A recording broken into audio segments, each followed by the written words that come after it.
Hello, welcome back to law की दुनिया। आज का topic public prosecutor. Public prosecutor section 18 से सेक्शन 20 तक है ऑफ BNSS 2023। अगर आपको BNSS के बारे में नहीं मालूम तो do watch out our previous videos. Introduction. The concept of public prosecutor is an essential part of criminal justice system.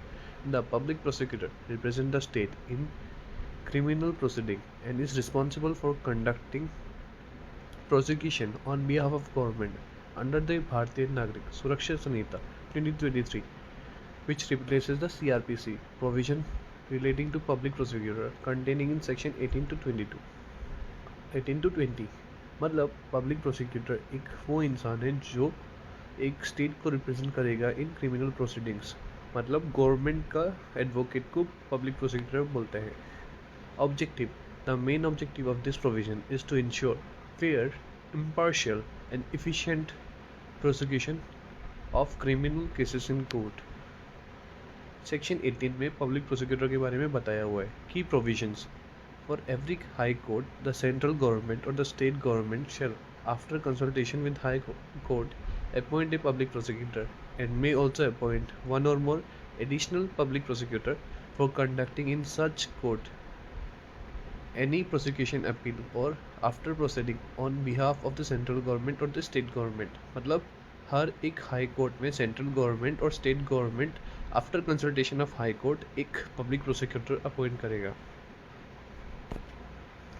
One or more public prosecutor for the purpose of conducting any case in any district or local area।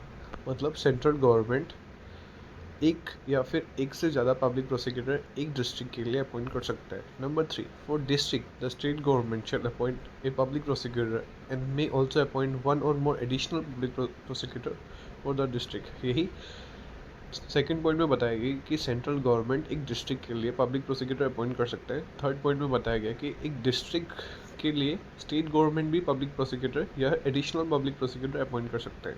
Number 4, the district magistrate in consultation with session जज prepare a panel of name or persons who are in his opinion fit to be appointed as public prosecutor or additional public prosecutor of the state. मतलब district magistrate session जज के साथ consult करके एक panel या फिर list of नाम देता है who are fit according to him to be appointed as public prosecutor. Section 5 में बताया हुआ है,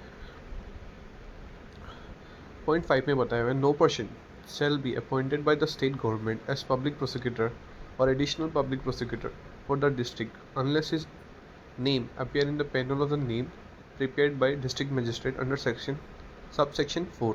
मतलब सबसेक्शन 4 में जो बताया था कि डिस्ट्रिक्ट मजिस्ट्रेट कंसल्ट करता है सेशन जज के साथ और एक लिस्ट ऑफ नाम देता है पैनल ऑफ द नेम जो उसके अकॉर्डिंग फिट है टू बी पब्लिक प्रोसिक्यूटर, वो लोग ही पब्लिक प्रोसिक्यूटर बनेंगे, उन लोग के अलावा पब्लिक प्रोसिक्यूटर नहीं बनेंगे।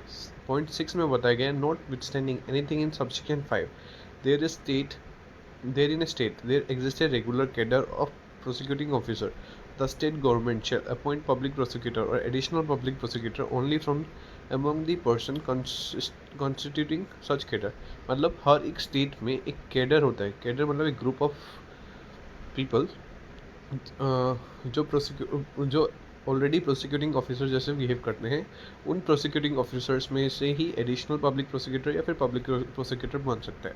Point subsection 7, A person shall be eligible to be appointed as a public prosecutor or additional public prosecutor only if he has been in practice or as an advocate for not less than 7 years। मतलब एक public prosecutor या फिर additional public prosecutor बनने के लिए minimum experience 7 साल का होना चाहिए in practice. Last point subsection 8, the central government और the state government may appoint for the public prosecutor of any case or classes of cases. मतलब सेंट्रल गवर्नमेंट या स्टेट गवर्नमेंट कोई भी केस के लिए या फिर ग्रुप ऑफ केसेस के लिए एक पब्लिक प्रोसिक्यूटर या फिर एडिशनल पब्लिक प्रोसिक्यूटर को अपॉइंट कर सकते हैं। 19 में बताया गया है about assistant public prosecutor. Subsection 1, the state government shall appoint in every district one or more assistant public prosecutor for conducting prosecution in the court of magistrate। मतलब state government हर एक डिस्ट्रिक्ट में एक या एक से ज़्यादा असिस्टेंट पब्लिक प्रोसिक्यूटर अपॉइंट करेगा for practicing in court of magistrate। Number 2, The central government may appoint one or more assistant public prosecutor for the purpose of conducting any cases or classes of cases in court of magistrate. मतलब central government भी appoint कर सकता है assistant public prosecutor for conducting any cases or a group of cases in court of magistrate. Section 3 without prejudice to provision contain in subsection 1 and 2 where no assistant public prosecutor is available for the purpose of any particular case, the district magistrate may appoint any other person to be assistant public prosecutor in charge of that case after giving notice to 14 days of the state government। मतलब अगर कोई एक particular case में assistant public prosecutor नहीं है तो district magistrate may appoint any other person to be assistant public prosecutor। Just उसको 14 days का प्रायर नोटिस देना पड़ता है स्टेट गवर्नमेंट को, providing that no police officer shall be eligible to be appointed assistant public prosecutor if he has taken part in the investigation into the offence with respect to which the accused is being prosecutor. मतलब ऐसा police officers को public assistant public prosecutor नहीं बना सकता है जो investigation में part लिया हो, या फिर दूसरा point is below the rank of inspector. मतलब कोई हवलदार या फिर एनी पर्सन जो इंस्पेक्टर से नीचे का रैंक में है उसको भी असिस्टेंट पब्लिक प्रोसिक्यूटर नहीं बना सकता है।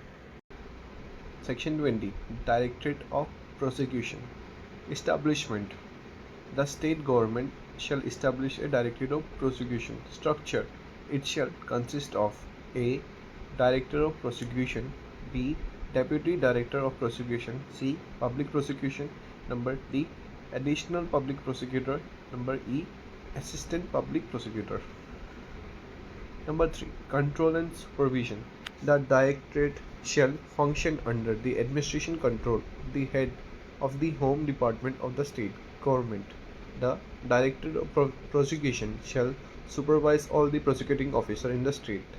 Eligibility। The director or deputy director of prosecution must be an advocate of not less than 10 years of practice। मतलब एक डायरेक्टर या फिर डेप्यूटी डायरेक्टर ऑफ प्रोसिक्यूशन बनने के लिए कम से कम 10 साल का प्रैक्टिस होना जरूरी है। Purpose to create a professional and organise prosecutional service ensuring efficiency, accountability and coordination across all the levels of prosecution in the state। The significance of provision under section 18 से 20 तक। Ensure number 1 ensure fair trials। Public prosecutor act as an officer of the court, not merely representative of the state। Number 2 prevent misuse of power।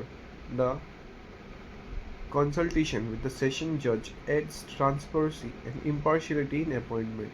Number 3 promote efficiency। The director of prosecution help maintain administrative control and uniformity in prosecution across the state। Number 4 victim empowerment। Victim can now actively participate in prosecution with court permission। Number 5 personalization। Higher qualification required for special public prosecutor ensure better representation in serious cases। Now this is it about this video। If you like the video then leave a like, share, subscribe। Hope to see you in next one. Till then, bye.